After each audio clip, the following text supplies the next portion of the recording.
আমরা ভারতের কাছে বলতে চাই যে তোমরা কেন আমাদের সাকিবুল হাসানকে নিয়ে এত বড় বড় কূটনীতি কেন করো, এটার জবাব আমরা তাদের কাছ থেকে চাইবো। আমরা তাদেরকে দেখিয়ে দিব সাকিবুল হাসান আমাদের বাংলাদেশে সে যেন একজন স্বর্ণ অক্ষরে তার খেলোয়াড় হিসেবে তার নামে পরিচিত হয়ে থাকে। বীরেন্দ্র সেহক বেশ, আমি তো বললাম যে বীরেন্দ্র সেহক বেশি দিন খেলেনি, কিন্তু ওটা হার্ড স্টার্ট ব্যাটসম্যান ছিল।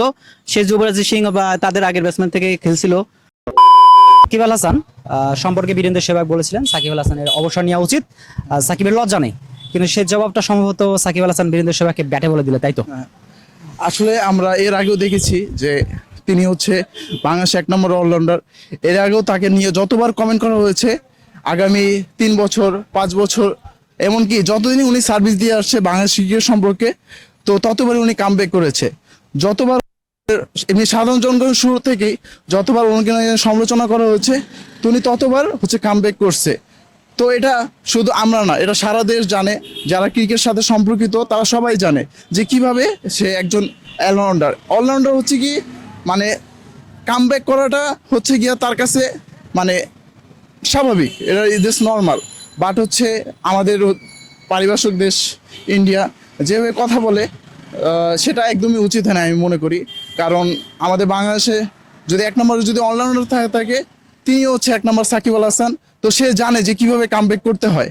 আর হচ্ছে তার মধ্যে মনুষ্যত্ববোধ আছে বলেই সেহবাগের যেভাবে কথা বলছে পাল্টা জবাব দেয় নাই। কারণ সে জানে যে তার কাজের মাধ্যমে সে খেলার হচ্ছে প্রতিনিধিত্ব করবে, সে হচ্ছে কথার মাধ্যমে না।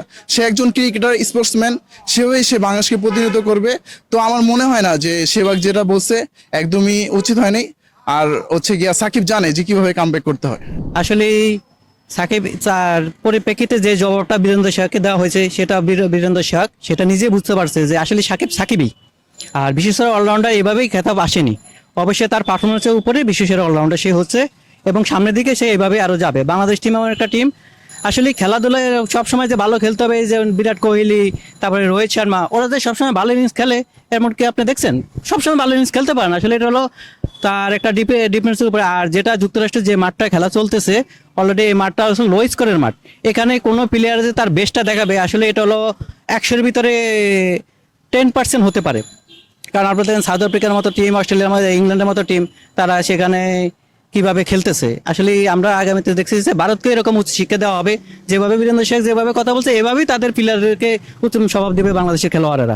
আমরা ভারতের কাছে বলতে চাই যে তোমরা কেন আমাদের সাকিবুল হাসানকে নিয়ে এত বড় বড় কূটনীতি কেন করো, এটার জবাব আমরা তাদের কাছ থেকে চাইবো।